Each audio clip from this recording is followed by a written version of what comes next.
এটা হলো তিনবার করে কণ্ঠে বলেছিলেন যে লাহওয়াল হাদিস হলো গান বাজনা, লাহওয়াল হাদিস হলো গান বাজনা, লাহওয়াল হাদিস হলো গান বাজনা। আর এটা আল্লাহর পক্ষ থেকে মানুষদেরকে দূরে সরিয়ে দেয়।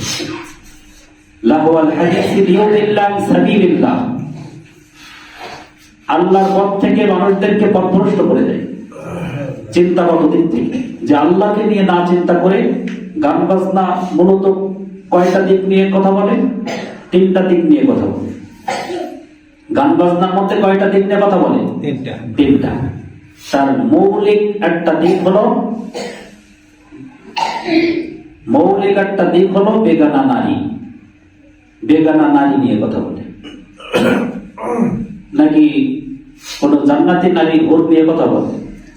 জান্নাতের কোন হুর নিয়ে কথা বলে না, এই বেগানা নারী নিয়ে কথা বলে। তাহলে একটা গান আপনাকে প্রথম যেদিকে মনটা ঘুরিয়ে দেবে সেটা হলো একটা হারাম নারীর প্রতি, মানে যেটা আপনার প্রতি হারাম, এই দিকে আপনার মন মগজকে ঘুরিয়ে দিবে একটা গান।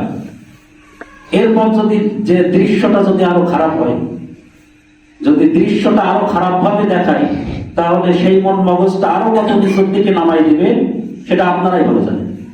এটা আল্লাহর ঘরে বসে বেশি নিচে নাম